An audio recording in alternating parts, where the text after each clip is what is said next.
Welcome to the Business Engagement Strategy session. I'm Brittany Bullock, the Business Service Manager with the Technical College System of Georgia.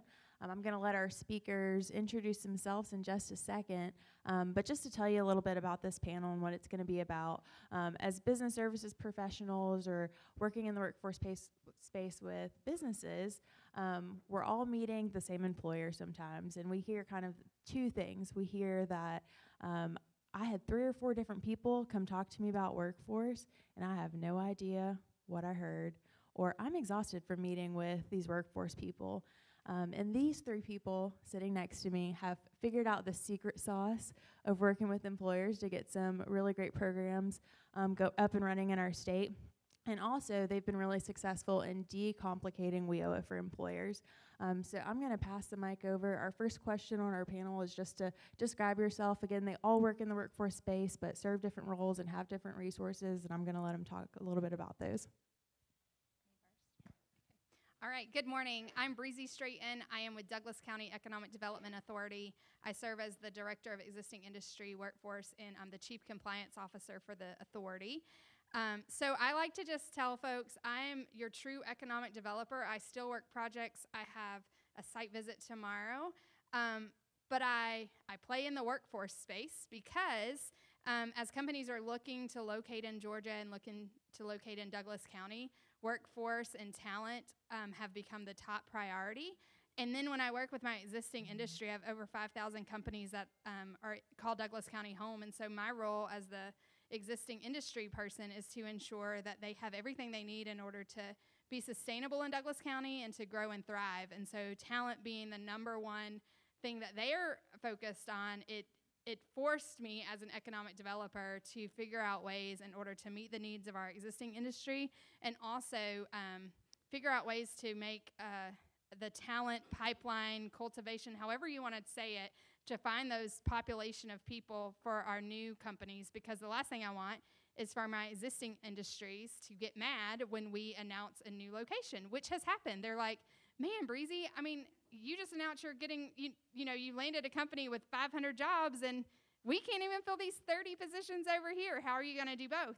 So I think making sure that our existing companies know that we are focused on their success just as we are focused on the success of recruiting and attracting new business to our community. So I'm the economic developer on the panel.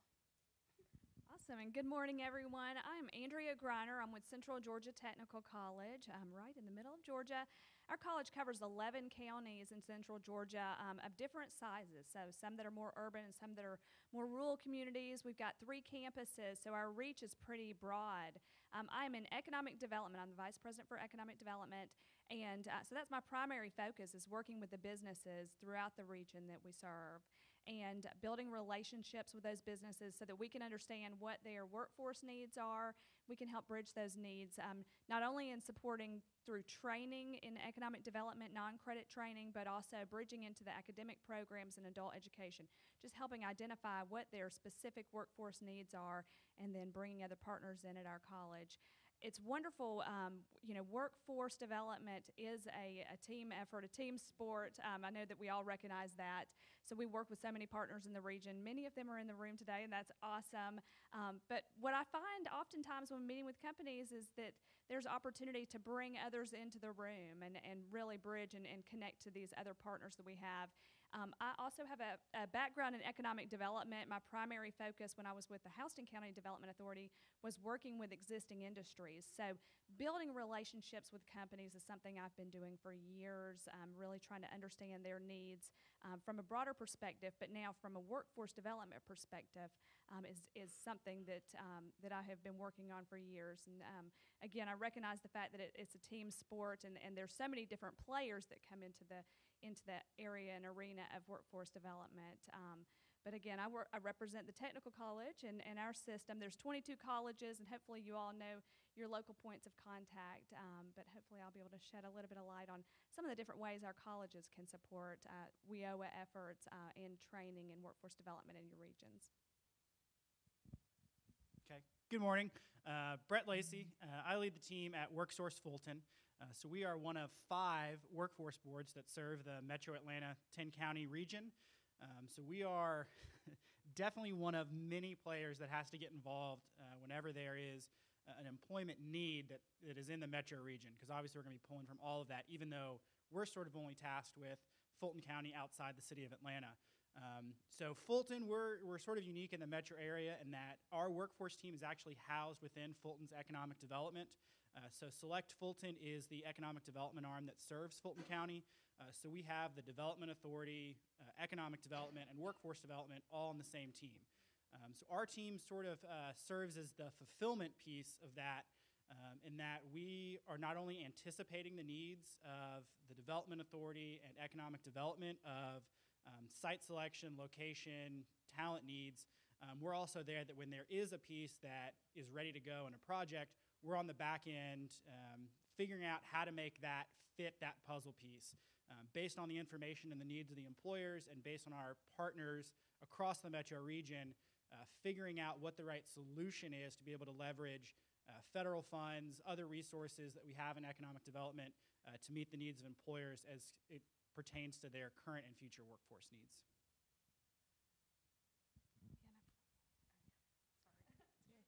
Thank you. And we've got some preset questions, but as we go along, if you guys have questions in between, feel free to raise your hand. We'll pass the mic to you, and we'll have some time for Q&A at the end as well. Our next question, so an employer knocks on many doors, and there's no telling who's going to be behind that door when they're looking for workforce help. And a lot of times it is our development authorities or the technical college since they're looking for training. So Breezy and Andrea, I was hoping you guys could talk a little bit about once an employer reaches out to you and you've determined you may want to engage some WIOA services, how and when do you decide to kind of bring in those partners, and how do you establish that relationship? And if you guys could think of some examples to share as well, that'd be great. Sure, and I'll jump right in. So again, we meet with employers throughout the region on an ongoing basis. And fortunately, we've got great partners in our local development authorities that recognize the different services that our college can provide. And so they're often bridging connections, helping us understand when there's a specific training need, or asking questions of us just to say, can you help meet this specific need? But we're trying to keep our ears out. We try to understand the different programs and services that all of our workforce partners offer, but specifically when it comes to WIOA, we're trying to understand, where can we bridge that connection? From my perspective, whenever I hear of an opportunity, I try to quickly turn to our local partners at WorkSource Macon Bibb or WorkSource Middle Georgia to say, hey, is this something that would qualify? And there have been times where the answer is yes, and there are times where the answer is no. And for me personally, each time I ask a specific question, it gives me a little bit more insight into what's possible. Where are my boundaries? What is the local board consider viable projects? So that's I try to quickly bridge that connection. Personally, I try to ask the question first before I even put it on the company's radar. Sometimes I will mention briefly that there are resources available, and I'm glad to ask the question and bridge the connection. But I don't personally do a deep dive into WIOA. I definitely take kind of high level and then quickly bridge the connection so that our partners can go in and really vet the project and make a good decision on it.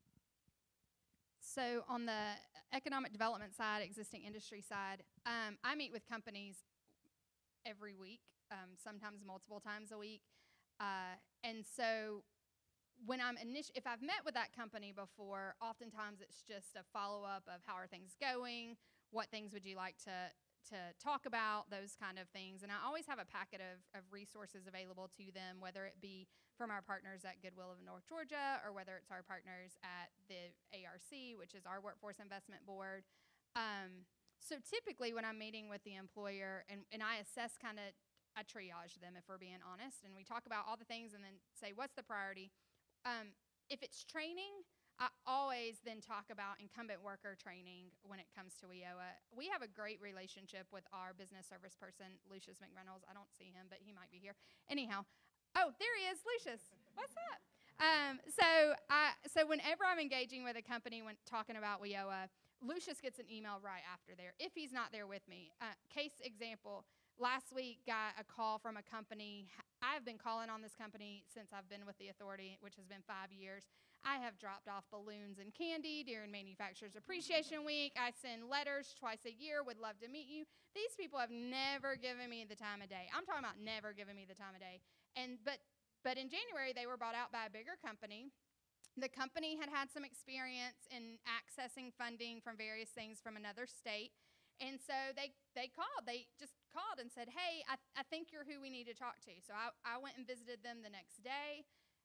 Me and my boss, our executive director, went and visited them, and they said, oh, I recognize your name. You've contacted me a couple of times. I'm like, yeah, no worries. They loved, we took a tour. We did all that stuff. We talked about WIOA funding. And immediately I got back to the office. I did a e-introduction between them and Lucius and said, hey, would love for y'all to connect. Lucius was there yesterday at 11 o'clock, meeting with them, discussing it. But we've worked out that kind of relationship. We know what that looks like. I cannot express enough what Brittany said. Our employers get exhausted with the number of people that call upon them. So in Douglas, we've kind of taken the approach of if we can do it as a team and coordinate calendars and go together, that's great. But if we can't, I'm pretty much the single point of contact for all of that. And then if the company demonstrates interest, then we do the introductions and we do the follow-up. And then that way I know that the meetings that they're having are going to be value-driven, because the first time you waste that company's time is the last time you get to see them. And so I've become kind of a control freak on managing the amount of touch points that our partners have. But because I have the relationship with the partners, they trust me to know that I am going to call upon them when needed. I'm going to call upon our technical college when needed, when they're talking about training, when they're talking about accessing those incumbent worker funds. I'm going to call upon, my staffing companies even. I mean, I hold a staffing council once a quarter, bringing all my staffing companies together to find out what they're doing and how they can utilize funds too. So I think if I could say anything about how we work with WIOA and with all our other partners, it's that you've got to put in that groundwork to build those relationships so that the trust is there, so that they know you are going to follow up with them, because we all have matrix and responsibilities that we have to have each year, annual goals, in order to maintain our job and pay our bills. And so a lot of times we get a little bit concerned about whether the partners are going to help us reach our own goals. So that trust point, and so that we all know we're going to reach our goals, we're all going to do this together, and that we're doing it to make sure our businesses are successful, that we're all on the same mission, is basically the way that we do it in Douglas, and it's worked pretty good. I want to jump in on a couple of things, if you don't mind. One thing that I'm tuning into that Breezy shared was this idea that you've reached out to a company and reached out to a company, same company over and over. And this does happen sometimes with different industries in your communities. And the one thing I would say is just be persistent, but of course respectful. You never know when when a person in leadership is going to change. We see that often. I've seen it over the years where suddenly you have a different person in that seat and the doors just fly open, and now you have a willing partner that wants to move a project forward. So I would say continue to be willing to engage with them. And then the other thing is, I think these opportunities are really a two-way street. Recently, just last week, we had a company in Peach County reach out to our Middle Georgia Workforce Group and reached out to the director, and he recognized that their short list of training needs maybe I don't know if they would qualify for WIOA services, but he recognized these were things that we could support on immediately. So it was easy for him to toss the email my way and say, I think this is a way that you can support this business that has very specific training needs. And so I would just encourage for that information flow to go both ways, absolutely. So I think from both of you, I heard a lot about communication and collaboration with your partners, and also about trust, knowing that everyone's going to carry their weight and be valuable to the project. Can you talk a little bit about how you guys have built those partnerships amongst one another, and maybe some of the challenges you guys have had to overcome in just building those relationships? I will kick this one off because I think Bret and I have a unique story. So Douglas County is an island within the Atlanta Regional Commission's Workforce Investment Board. So if you know anything about Metro Atlanta, like Bret said, there are 5 workforce investment boards. But Douglas is part of ARC Workforce Investment Board, Workforce Atlanta Regional. But every county that touches us is in a different workforce investment board. Yeah, exactly. So with that, we have had to, I say this all the time, but no one cares about jurisdictional lines but us. The people we're serving, the businesses, the folks that will actually become employed, they don't care that they're crossing a county line or a regional line or a workforce investment board line. They don't even know what that is. And so we have to take it upon ourselves to develop relationships and partnerships. So Douglas, we have a population of about 145,000 people, but that's not enough to support what you would think of as traditional workforce or WIOA-funded programs, trainings. Our population is not unemployed, they're underemployed, but oftentimes they don't qualify for ITA funding. So we've had to figure out ways in order to keep our employers happy, especially the ones that we've worked really hard to get WIOA eligible and certified. And so, I mean, I reach out to Bret for the Fulton County side because it borders Douglas, and it actually borders Douglas in our industrial area.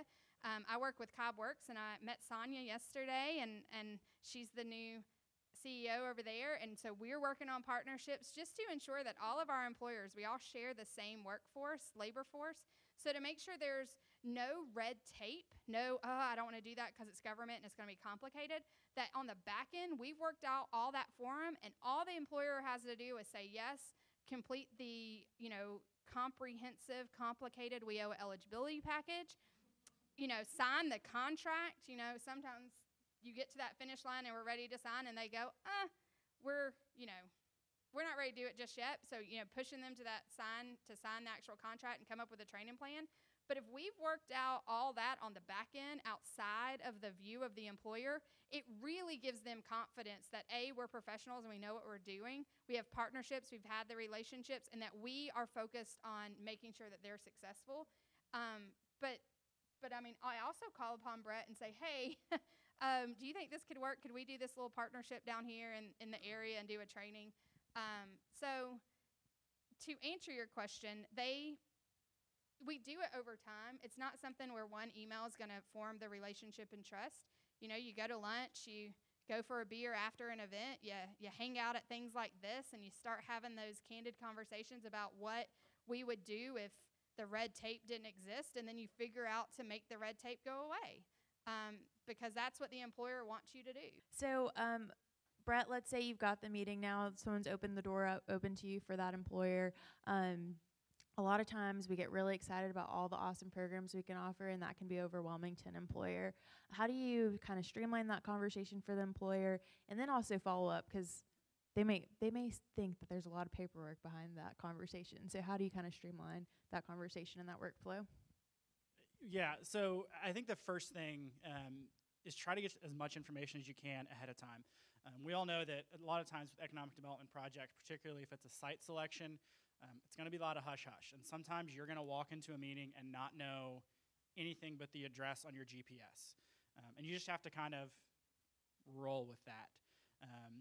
I've always found that the two key pieces are, depending on who arranged the meeting, is that as much as you want to be, you're not the most important person there. So it's really important to always sort of wait your turn and to make sure you're listening. I think a lot of times that we're so excited about these programs and how, we all think that, oh my gosh, you're basically talking about subsidizing my training costs or my wages for this amount of time. How would you not sign up for this program? And we throw out all of this jargon, all this information, and then you have thrown 15 things against the wall, and the employer is totally lost. So I've always found that the most important thing is to just sit there and ask questions before you start talking about what you can do.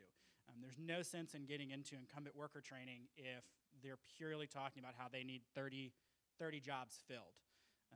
So that's sort of step one, is to wait and listen and put it together there.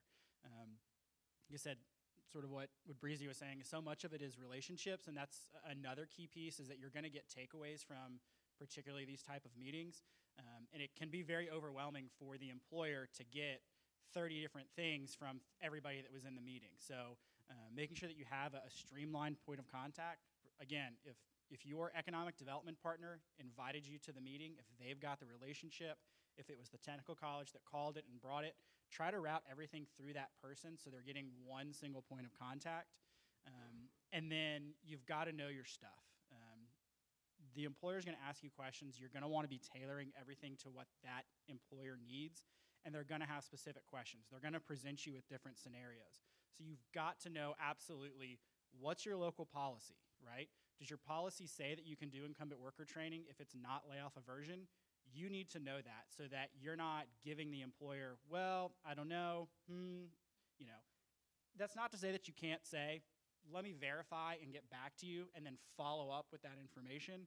But to be really wishy-washy is going to turn the employer off right away. But having that and having as much of the documentation prepared as possible.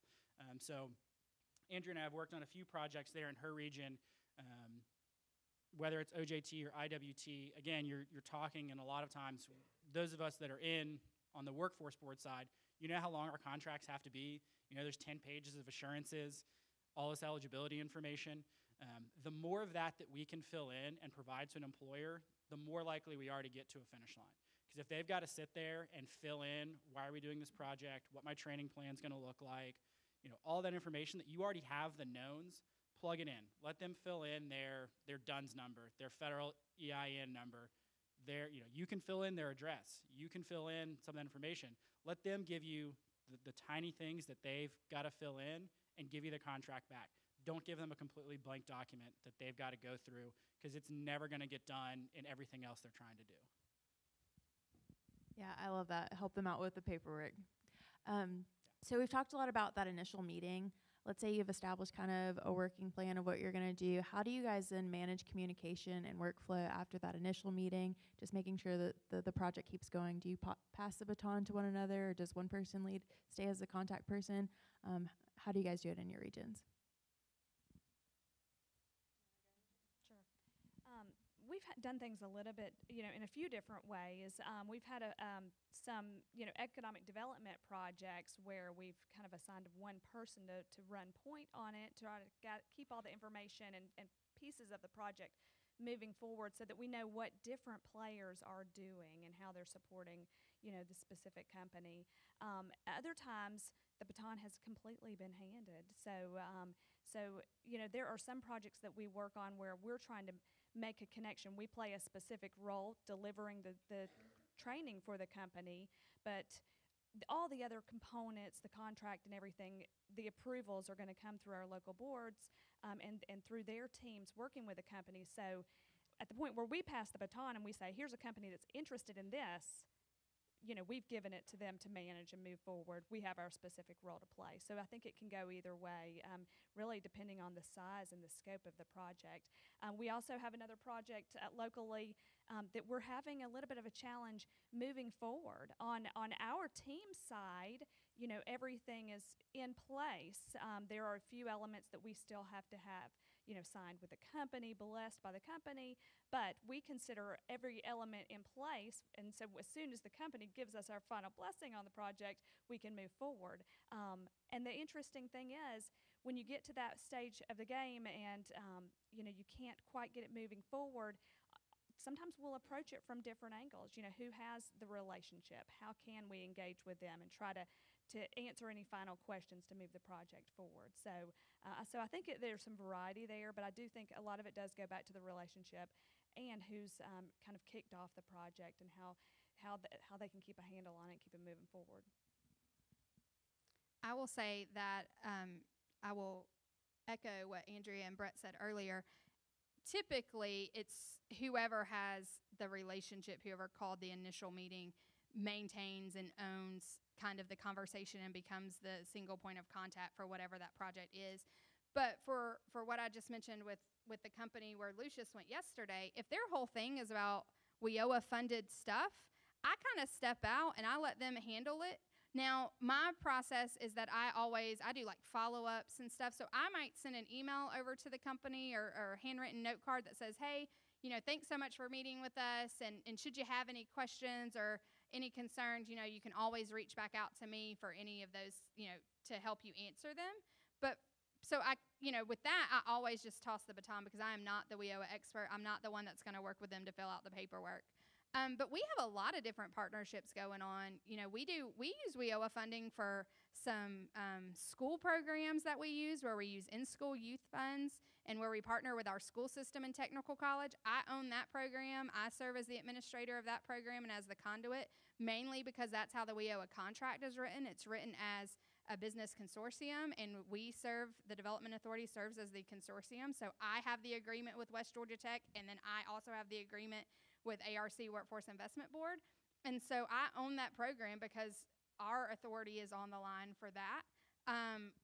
So it really depends on who is going to be the person who any kind of backlash can come on, or if we need to make sure T's get crossed and I's get dotted. Whoever the person from that organization is who we like to make the point of contact for that program. I answer to a board of directors, so I need to be able to say, hey, this program came. Yes, we received the funding from WIOA. Yes, we've been invoiced from West Georgia Tech. So those kind of things. But all of that is decided in a meeting outside of the company's presence. I cannot express that enough, that any kind of in-the-weeds decisions or who's going to be responsible for what should not be happening at a meeting with the company. You don't need to weed them or get them worried about whether we can actually pull this off. They need to think that we're all on the same page and we've done this 1,500 times and it's a well-oiled machine. And if we've got to work out any details, we always do that behind the scenes and say, okay, you're going to run point on this part and you're going to run point on that. And so I think having those conversations outside and making sure you go in with a plan is also important, because the company wants to know who they should be expecting an email from too. Any words? Yeah, I mean, it's pretty much that. Like I said, there's not going to be a one-size-fits-all. Every company's going to be different. You're going to get some companies where the CEO or president or whoever is very hands-on, wants to be involved in all the conversations. And so you've really got to know, okay, this is going to be my single point of contact. They need to be on everything. I need to go through whoever my partner is that's pushing this. Then you're going to get some that are going to say, like, there's going to be a CEO that's going to say, I just want to know the dollar amount. Like, I don't care about anything else. You work with the plant manager. You work with my HR. You guys figure it out. Tell me just the facts, you know. Bottom line, what's it going to cost me? What's the value going to be? They want to see the back end. And so that'll sort of inform, you know, are you sending everything to them, or are you directly working with that plant manager, with that HR lead, operations, whoever it is, to figure out the nuts and bolts, and making sure that you've got, you know, if I've got a project that, you know, if Breezy called the meeting, I may be working on the nuts and bolts, but Breezy said she knows everything's moving along. Great. I think you guys have shared a lot of great best practices for this employer engagement piece. Could you think about the last year or two and some of the successful projects that you've had, and kind of share how you kind of use these skills to see a project from the beginning to the end? If you just give us one. I know there are a lot. Okay, so I was actually asked specifically to talk about this, so this is when I'm going to do this. So we have this program that we call the Career Ready Training Program, and it came about by a conversation between me and our school system CTAE director. I happened to be in D.C. doing some workforce policy stuff. She was at the state CTAE conference, and it happened in February, and they're talking about these innovative programs to meet the workforce needs of local employers. And she's texting me, I'm texting her, and we said, okay, let's meet when we get back next week. So we met, and we said, okay, yeah, we can totally pull this off. Turns out I had been having meetings with employers about they were running critically low on employers. They weren't able, every person they were hiring was backfilling a position because they just hadn't gotten to a really good employer stage. So one company needed to hire like 70 people yesterday. And so I had learned from our school system that about 30% of the students that graduate from our schools each year don't transition to higher ed. They don't leave. And I'm a big believer in that you can't sit on the fence on this one. You are either an asset to our community or you are a drain on our community. There's no like sitting on the fence. And so if we want these 18-year-olds who now have the minimum requirement to go into these entry-level positions to actually get the job, we got to figure out a way to make sure that they have awareness on it and access to them. And so I start meeting with employers, and they're like, nope, not hiring someone where we're their first real job. And I'm like, okay, walk me through this. What do you mean by that? You just told me you needed to hire 70 people yesterday. I'm bringing you 400 people that meet your minimum requirement, and you literally didn't even think about it and just told me no. And they said, they're too green, they're too much work, I have to be their mama, they don't know how to fill out their I-9 form, they don't even know what a 401k is, they don't care about insurance, and frankly, they get paid on Friday, and then they'll call into work on Monday because they spent all their money and they don't have gas to get to work, and I'm just not playing that game anymore. And I'm like, okay, great. So I'm like, because in my head was, I'm simple. I was trying to be simple. I was going to put together a job fair and just invite all the employers and handle it. And they were like, nope, not going to work for us. And so we then we brought 5 employers around the table, put up the whiteboard, white piece of paper, and said, tell me everything that's wrong with hiring an 18-year-old. I mean, all of it. Drug test, everything. And they did it. And so then we brought in our technical college, and I said, this is what the employers say why they won't hire these kids. Y'all train on this. Like, it's all about communication. It's all about time management, financial. Y'all train this. I have your book. You say you do this. Let's work it out. And so last year we kicked it off, and we graduated 24 kids, and 19 of them got jobs within, by July 1, we do it in June. By July 1st, 19 of them were hired with an average wage of $13.24. And so last year, our technical college partnered with us wholeheartedly on it because we were too late in the game to get WIOA funding. It was one of those things where we didn't ask for funding early enough, and we just couldn't pull it off. And so the technical college said, I think this is great. And our technical college is West Georgia Tech, by the way. So West Georgia Tech said, I think this is great. We want to be supportive and a partner on this. And so this year, we started with our Workforce Investment Board earlier. We determined that in-school youth funding was the easiest way to navigate the funding process because their high school diploma would act as the credential needed in order to pay for the training right after that. And so we partnered with the in-school youth provider, which is the Bridge Academy. I don't know why I was wanting to say Tech Bridge, but that's because I was in a meeting with Tech Bridge last week, with the Bridge Academy. And so through this, we were able to bring United Way on board. They have some funding that they do for specific workforce development for at-risk youth. We had Bridge Academy on board as our in-school youth. They brought wraparound services and some mental health things to them, and a lot of support for us as the administrator of the program. The technical college, the school system, we identify these kids by working with all 5 high schools to identify kids that haven't taken the SAT or ACT by February and who haven't requested an official transcript to be sent to an institution of post-secondary education upon completion of high school.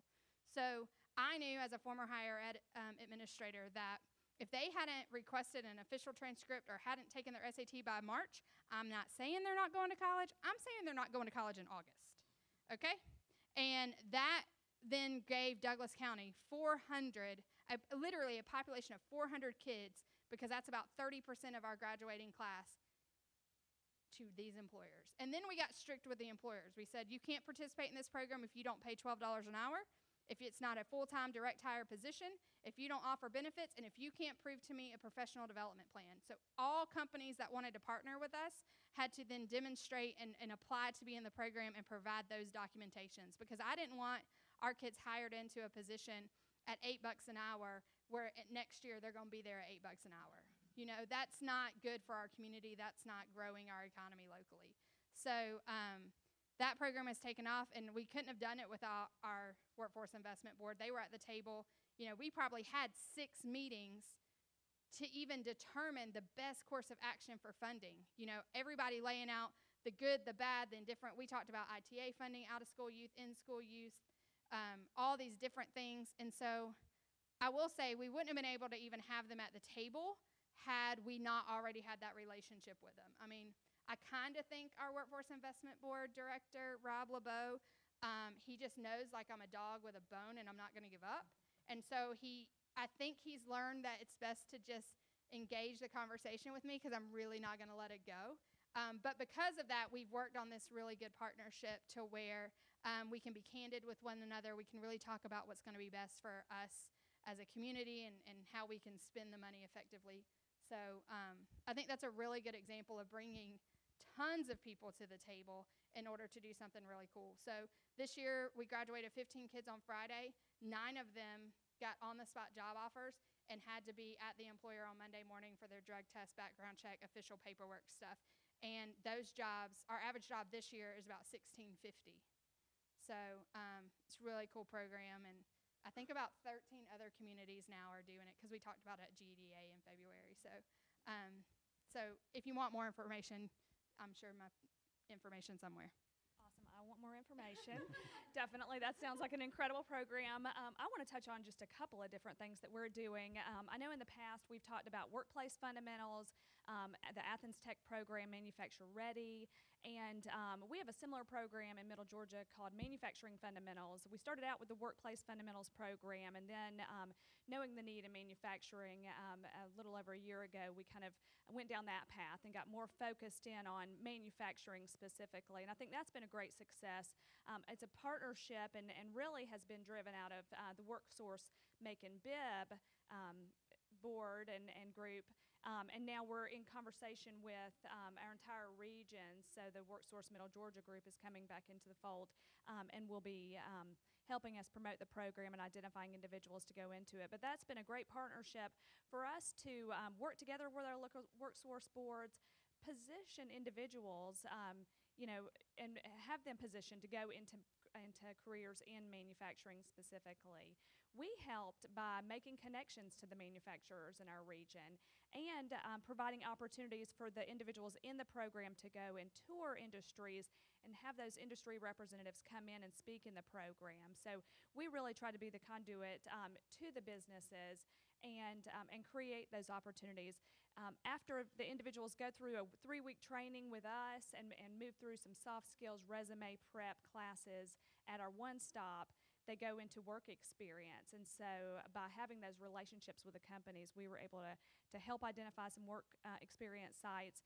And it's been wonderful to see the opportunities that the individuals have as they finish the program. Some of the individuals that come through our program are coming out of the Macon Transition Center. So we're able to serve individuals coming, in that population. And I think that's important for us to help them find placement and have training going into manufacturing field. A couple of other kind of newer projects, we met with some leadership from Robins Air Force Base several months back and heard about some specific IT-related needs. They needed people with Security Plus certification. We also knew that there was a need for ethical hacker certifications. And so really the Vector Center, the Veterans Training Center, which Central Georgia Tech partners on, that Vector Center took the lead on that project, but we've been able to support through the training and coordination of the training. And so that is one way that we're able to support a large employer like Robins Air Force Base, but also these veterans are coming from throughout the state and receiving the training at the Vector Center and then can go back into their home communities following the training. So that's another project that we've been able to work on and not only support a local industry, but also statewide.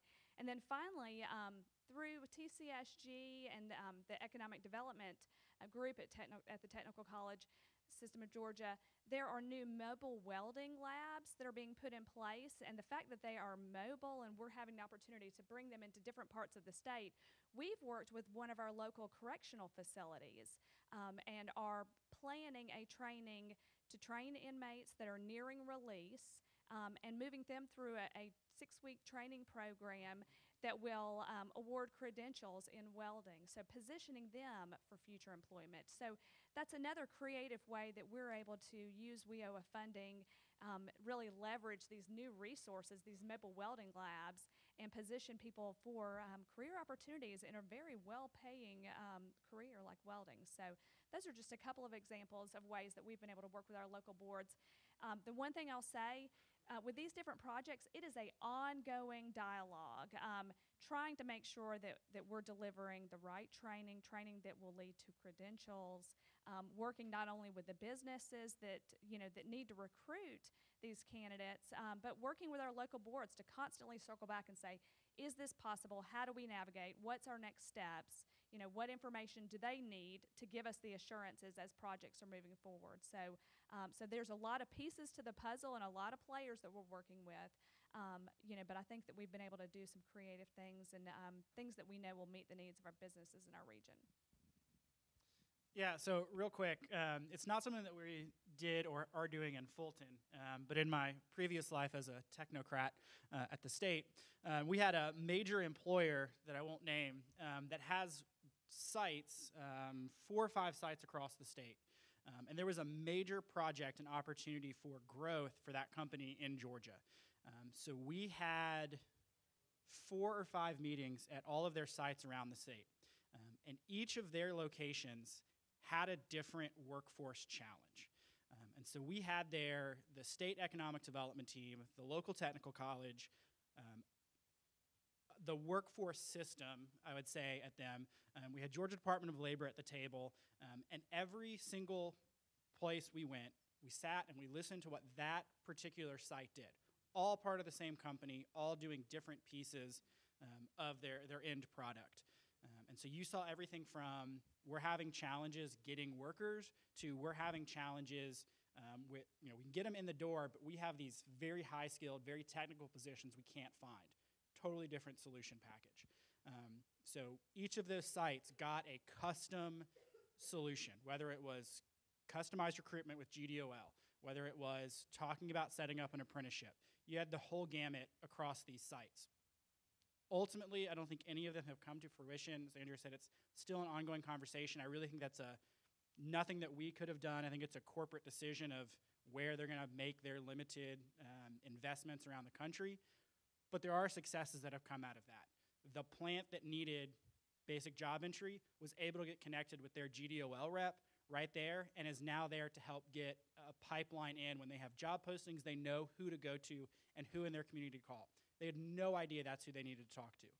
Another one got connected with their local technical college and is helping to influence what the education program is being offered, what the curriculum is, what some of those points are, sort of what Breezy was talking about, to make sure that they're stressing the actual skills that they need on the job site.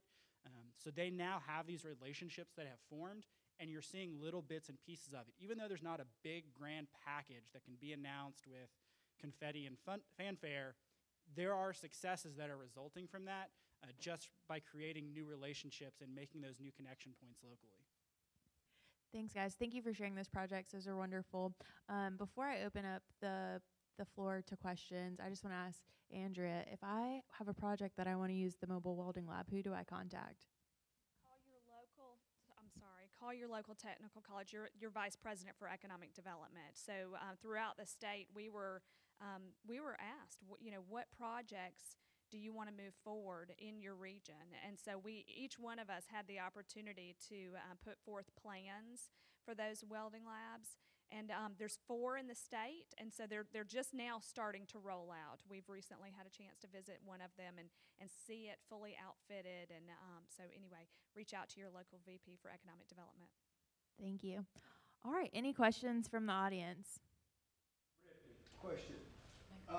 Do y'all think, or do y'all have an central point for, back to the conversation, when you go see an employer, do you have a clearinghouse or somewhere that you could put, hey, I went and visited company A, B, and C, this is what we talked about, this is their needs, so that all of y'all can see that information versus having to just send emails and hope everybody gets it? Are you talking about a CRM? Yeah. So we don't have one in the metro region, but to Keith's point, this is sort of an excellent one where we talk about you don't want to be 18 people knocking on the door.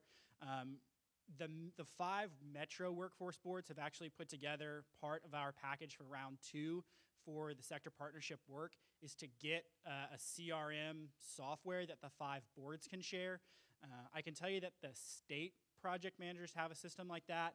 I think it's some internal policies and some red tape are probably standing in the way from TCSG, GDOL, local workforce board, everybody sharing that information, which is why a lot of times it's good to just make sure you're talking to those representatives before you go show up somewhere. So we have created our own little system using Dropbox for Business and created kind of folders and links for industry visits. So if I go on a visit and, you can click on the link and see what companies I went to if you're one of my partners. I don't know. We use Salesforce internally in order to as our CRM, and we keep up with that. And So I run, everything's a campaign for me, not a project, or an opportunity. So I can always easily, if you're going somewhere, I can send you my entire campaign for that company through a link in an email. But I literally can't stress it enough. Before you call on a company, reach out. I mean, every community should designate a single point of contact for this kind of thing, because what literally happens is instead of saying yes to everybody, they just start saying no to everyone. And so you can really stop banging your head against the wall if you just have that conversation and let someone own it. And this came about very organically for us in 2016. We realized in Douglas County no one was doing workforce other than our outside the immediate community partners. I mean, we have a career center in Douglasville that our Workforce Investment Board manages. And we have the VP of Economic Development, but they weren't housed on the Douglas County campus of West Georgia Tech. They weren't really in the county on a consistent basis, if you will. I mean, Pete used to be our VP, and he would come to our Workforce Collaborative meetings, but like no one was really doing it. And so as a unit, the school superintendent, the chamber, the development authority, our board of commission chair, our mayor, everyone who might want to think, ooh, we're going to do it, came to a table and said, okay, we're going to do it, but we got to have one person because, A, we're duplicating roles and we're spending money on salaries that we don't need to do if we can just have one person do it. And I was lucky enough to be nominated, selected, told that it was going to be me. And so from that, I was able to kind of, I call myself a conduit, though. I just am the connecting point between a lot of different people. If I need to be at the meeting, I will. If I don't, I step back and make the connection and let it be handled from there. But we don't have an actual, other than a Dropbox link, we don't really have one either. And I don't know how you would do that either. I mean, that takes a lot of collaboration and continuity. I don't know. I would love to see that happen, though, at some point. I want to jump in here and just brag on some of the folks in our region. We have, for years and years, there has been a regional partnership called the Middle Georgia Economic Alliance, and these are all the lead economic development professionals representing all the counties in Region 6. So that's been a strong partnership for years. But I also would say that the sector partnership has brought together, our workforce partners. So from the different workforce boards, and so that has really brought that partnership together. Of course, we have DOL in the room and us from the technical college. So it's really furthered our relationships and our ability to communicate to each other and communicate out. But those economic development professionals have become, a conduit into the businesses in the region. And I think we've done a pretty good job leveraging those relationships and using them to reach out into the business community. And just so you guys know, from the TCSG Office of Workforce Development side, we have entered into agreement with Salesforce, and so we are looking at ways to implement a CRM for our workforce development professionals in the state. That's news as of last week. So what it's going to look like and how we're going to use it and who's going to have access to it, we haven't worked out those details, but of course we're going to reach out to our local areas because you guys have got to tell us what's going to be the most useful to you. And then also Bret mentioned Metro Atlanta Sector Partnerships. They've, you guys got a consultant, right? That's working on developing the CRM for them. And so we're going to look at what that looks like and how they find success in their system and kind of roll that out across the state, kind of with coupled with the feedback we get from our local areas and other regions as well. It's customer relationship management system. Okay, what you likely are using is Excel right now, and you have lots of spreadsheets that keeps up with contacts, and then those contacts might have a pivot table to another. Take Excel and like amplify it a little bit and have a web-based, mobile-based unit to where it kind of, like if you insert a contact here and it's attached to an account and a this, it automatically does it, so it kind of keeps everything in one place. It is super expensive. Something that's really great about the CRM too is it kind of just tracks the relationship with an employer. So let's say I go and have a company meeting, I can write the person that I met with, what we talked about, and then also kind of set up a next step. So maybe I'm going to have Linda Manis reach out to them, and I can plug Linda Manis into the management system and let them know, okay, so the next person who looks at what is the relationship with employer X, they know I've met with them and they know Linda might be following up. So you kind of have a history of the relationship so that we're not stepping on one another, essentially. Stephanie. So I've recently came from the Georgia Department of Economic Development, where we use Salesforce to manage all of our projects. And you create the company accounts and you attach the company contacts and attach your follow-up emails. You create your projects in there and all the pertinent information. And it keeps track of like whatever your goals are for that department. It helps you understand, are you on track on meeting those goals with how many projects you've created or landed? What has that investment yielded? How many jobs have been created, et cetera. And now that I'm with Georgia Northwestern, we are looking at implementing a CRM software that's very cost-effective called Zoho. And I would really, encourage y'all to look into that. You can do free trials with it to see if it meets your need or is a good mesh. But it is phenomenal to help you manage your projects. Make sure that when you go meet with companies, you're just not meeting with them. You're actually following up and delivering on items, so you can schedule tasks, to remind you to follow up and follow through on things. So it just keeps your life on track as an economic developer. It really does, so I highly recommend it. I just have one quick one for Breezy. Are you going to track those new hires that go through your program to see about retention, or have you done that? So from last year's class, we just did a 6-month follow-up, and we learned that as of December, 14 were still employed at their original employer. 2 of them had decided to go back to school. It was funny. They spent 6 months in the workforce and was like, no, I'm good. But one of the cool things that I got back from one of the employers was, and if you were at GED in February, you heard Joseph say this, but so they got a 4-week resignation letter on a handwritten piece of paper. One of the students had decided to go to Albany State, and so we teach resigning with integrity. That's one of the courses that we teach. And so he wrote on a piece of notebook paper and pencil, and this is what I want to do. And so Joseph said, I was just excited that, most people resign simply by not showing up. And we're lucky if we get a text message saying, hey, I'm not coming back, so we can go ahead and remove from the schedule. He said, I was so excited that, this young person gave me 4 weeks notice because I was able to mentor him over that 4 weeks. And now he's back working there this summer. They said, hey, look, you want a job, you come work here this summer.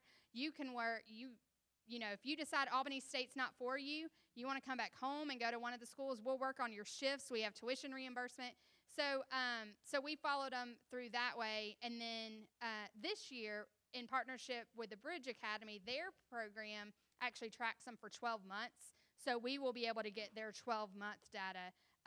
Last year, it was all on me, so I just was like, we're going to finish it out at December 31st. It's going to be done, and I'm going to start January 1. And so, but that was exciting, though, because it's great to hear those testimonials, which is also why that employer has kind of tagged on or signed on to be my partner in crime as we talk about this program. It's very good to hear from an employer side. So, but they believe in it 100%. So. Good morning. My question is for Bret. In my experience, the customized training program is a very underutilized program, unlike OJT as well as incumbent worker training. And then workplace fundamentals is a very strong one, but I haven't seen too many examples of a company utilizing customized training.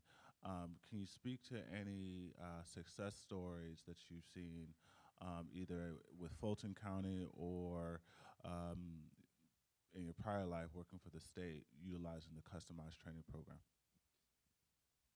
So I'll preface this with this is Bret's answer and extends no further. If I'm in a project and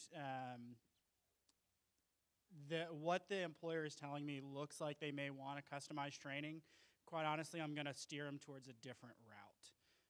When you look at customized training, you're talking about the employer has to put cash on the table. They've got to do 50%.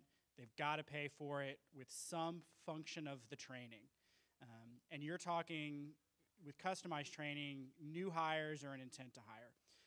Quite honestly, if that's what the employer really wants, I'm going to try to steer them towards an OJT, because that reduces the amount of money that they have to put on the table, and I'm more likely to get a yes, and I'm more likely to get a contract signed, because it's not an added line item on their budget. Because a lot of these employers, they're not talking about this year's budget. They're talking about a budget 10 years from now. And so they may not have room to put cash on the table for that. We've had some success statewide really getting a cohort of employers. Some of our fast track models were sort of a customized training blend. There are some challenges that came out of that, some learning examples. But at the end of the day, if somebody comes to Fulton and comes to our workforce team and they want to do customized training, more than likely I'm going to ask why we're not going OJT and maybe steer it in that direction. That's a Bret answer. That's not a state answer. Thanks, Bret. Bret, can you give a 3-sentence summary of what Fast Track is for people who may not be familiar? Yeah, so Fast Track was a program we did two. We did one in Northwest Georgia with the flooring industry, one in the coastal area with logistics. But we basically brought a cohort of employers together that all were trying to hire the same group of talent. We took a program from the technical college and reduced it from basically 1 to 2 semesters into 6 to 8 weeks. At the end of that, the employers were able, at least in the flooring model in Northwest Georgia, the employers did an interview panel where all the employers were at a table and they would interview all of the candidates, and then basically had like a draft order where they selected candidates they wanted to make job offers to, and they, amongst the 4 or 5 employers selected out of those that went through the program, because they'd been working with them and saw them in the classroom. But we really shortened that amount of time that the person needed to go through training at the tech college to be able to fill those roles. My question is for Breezy.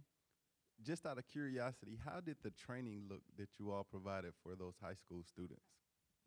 So we're pretty strategic with it. So our kids in Douglas County graduate high school the Friday before Memorial Day. So they get the weekend of Memorial Day off, and then they are in training at 8 o'clock on that Tuesday morning following Memorial Day.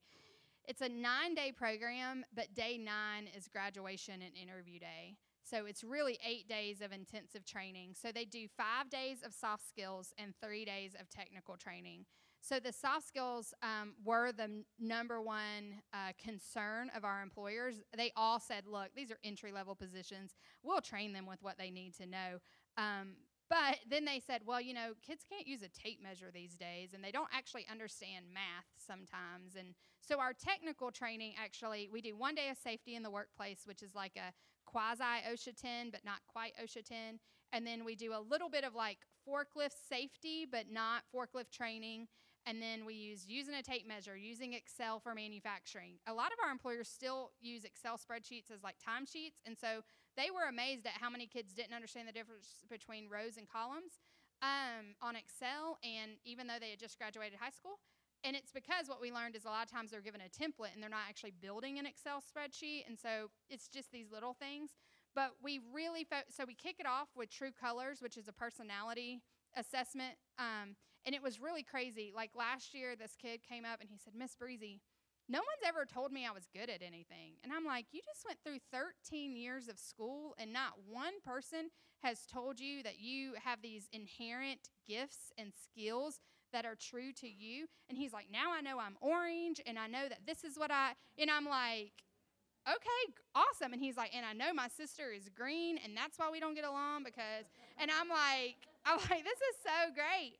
But it learned, you know, through that, they then do effective communication and they do conflict resolution. We do peer today, leader tomorrow, because we want them to have this aspiration to do more and to see that through the professional development tracks of the employer, they can do more. They can become a shift leader, a line leader, whatever it looks like. But we also teach financial literacy because we knew the positions they were going to be making about $500 a week. And to an 18-year-old, they just won the lottery. And so I really wanted them to understand that just because John Thornton Chevrolet is going to let you get a loan for $60,000 for this Camaro doesn't mean you need to go get a loan for $60,000. Well, I learned that banks have to do this community service thing every year in order to get some kind of benefit. So I reached out to all my banks, and they have this program through FDIC that has, that will come. They don't have to do anything. Your bank just has to partner. So they came and did borrowing basics and checking basics. But then my employers were like, yeah, and if they don't have a checking account, we literally won't hire them, because giving them a paper check is just really exhausting. And so the bank also comes. We partnered with one that was free checking, and so the bank also came and talked to them about opening a checking account, and then if they wanted a checking account with that bank, they were opened, and they were gifted $5 to open the account. And so it's little partnerships like that too. But so essentially Adulting 101 with a little bit of we learned in the safety side that they need to know the why. So they don't understand why their AirPods can't be worn when they're in a manufacturing floor. And they don't realize that they're manufacturing food, and that no one wants an AirPod when they cut into a loaf of bread. And so we had to explain it's safety. The reason you can't have this or that is a safety concern. No rings because you're going to cut your finger off if you're doing this. Those kind of things. And so we learned that once we gave them the why, the safety conversation went out the window. And so we wanted them to be as prepared as humanly possible for their day one employment, and for the employer not to hate me at the end of it by taking a chance on this kid. And so for me, it was really about maintaining my good name and making sure that the training was exactly what they needed. So they're chosen based on no SAT, no high school or transcript requests, but then they have to write an essay, they have to get a letter of recommendation, they have to submit their unofficial transcript to us, and then they have to go through an interview. And the interview people are either myself or the CTA director and one of our employer partners. And so our average, last year, our lowest GPA was a 2.8. So these are not kids that can't go to college, okay? Let's understand that. This year, our lowest was a 2.3 GPA. So all of these kids could have gotten into college had that been their thing. But I will tell you, their essays, most of them were about needing to be home because of socioeconomic situations. One girl said, well, I have to pay the gas bill, and I don't know how I can go to college and work enough in order to pay my family gas bill, because that's my responsibility. And so it's just about showing these kids that, there are alternatives, and that this doesn't mean you're not going to college, but that maybe there's a different path for you to get there. But when we did goal setting, all of them, either on their 2 or 5 year goals, had that they wanted to go to college and get a degree of some kind. So it's just different path. Thank you. Other questions? No? Okay. Can we give, one more, sorry. If you can you expand a little bit on the WIOA funding side, on how that funding was able to help with the training? And I know you mentioned something about in school and out of school. Can you just expand on how WIOA funding contributed? Yeah, sure. So yeah, of course. So we did not want the kids chosen based on their WIOA eligibility. So that was the first thing that was the first hurdle we had to overcome.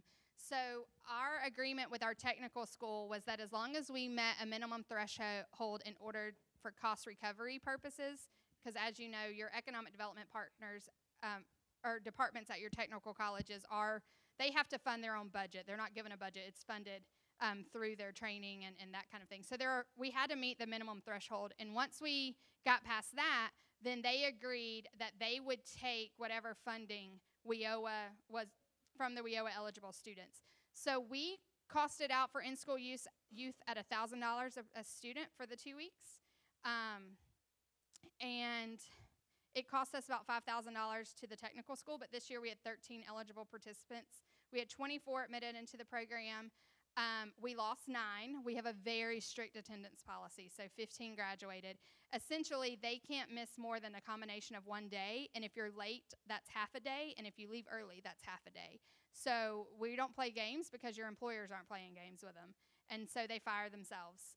So we had 15 graduate, 13 of them were eligible. So the cost of the program, if you will, was $13,000, but that's simply because that's how many students were eligible. And the reason we did in-school youth was because we would have had to extend the length of time in order to include an OSHA 10 certification or a forklift certification or some kind of additional credential.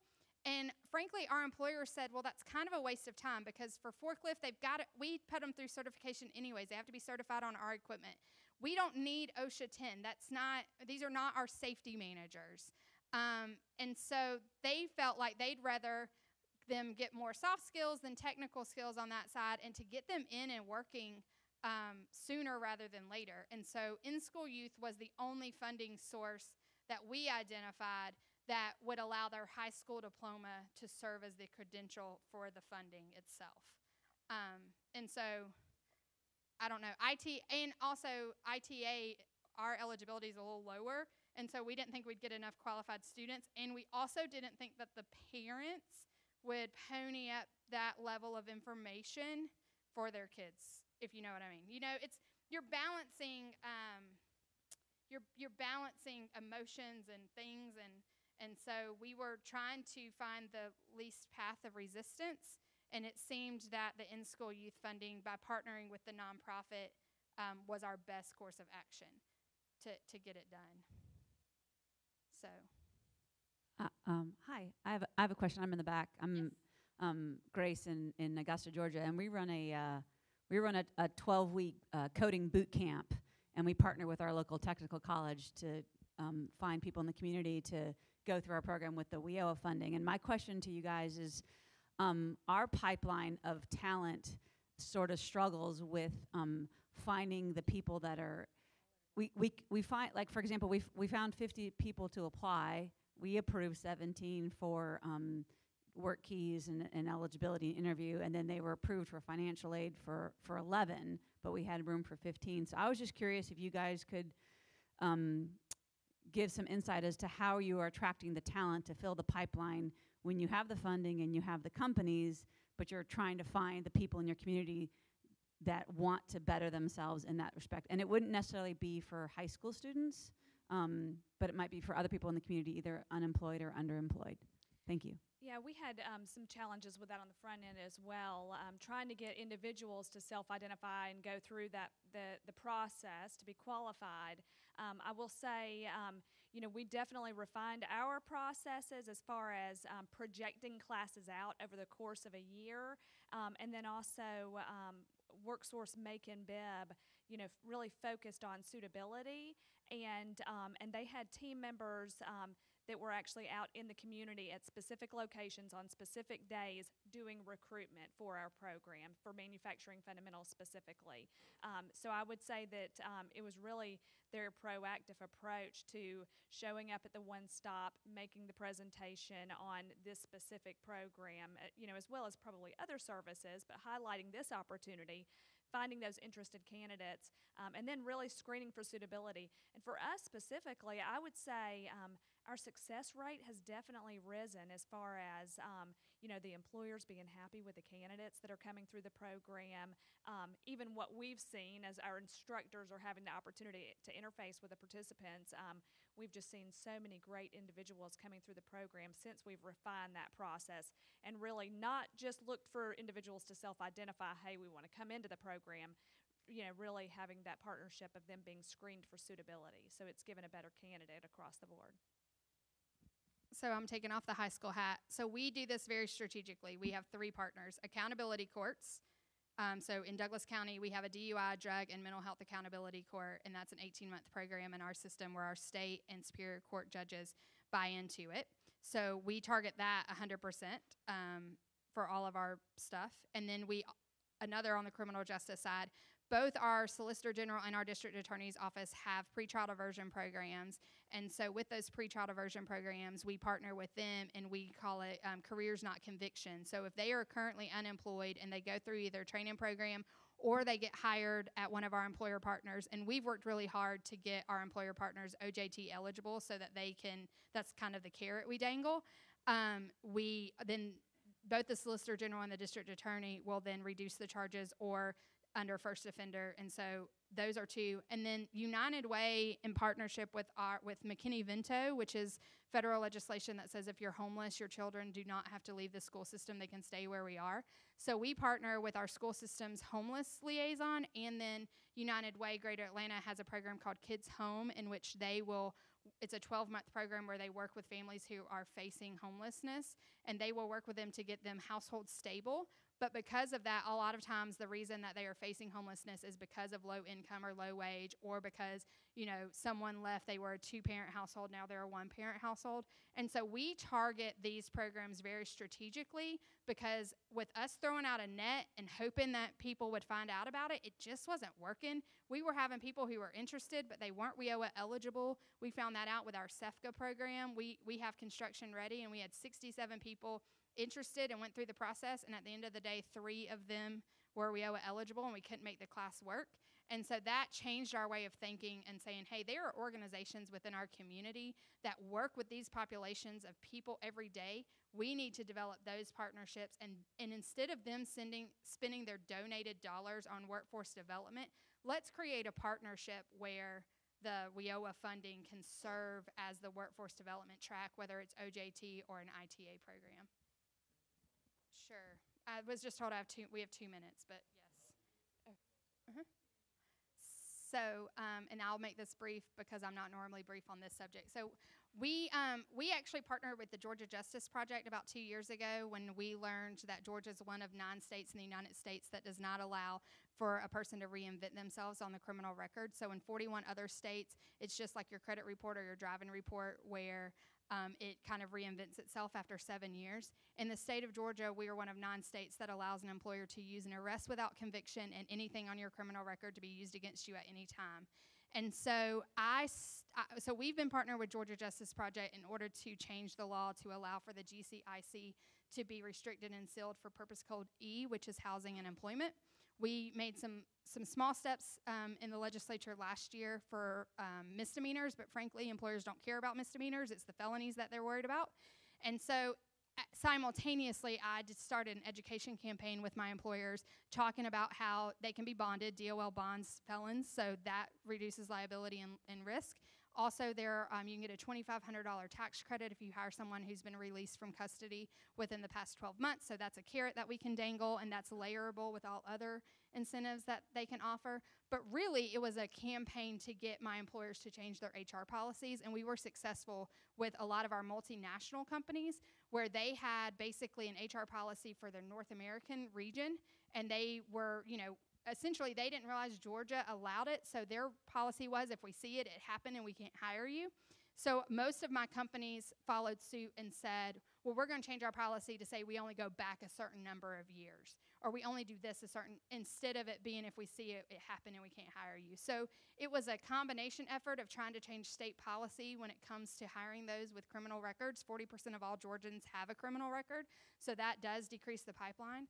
I told you I could talk for hours, but that's how we did it. It was a two-prong approach: change policy so that all Georgians can have access to this, but in Douglas County, an education approach.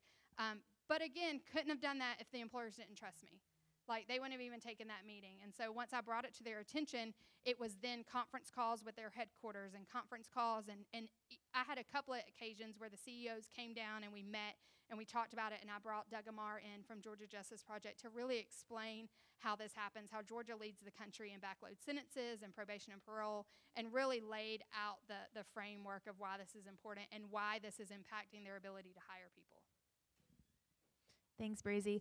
We are out of time. I know Breezy's got to run, but we can get you your contact information.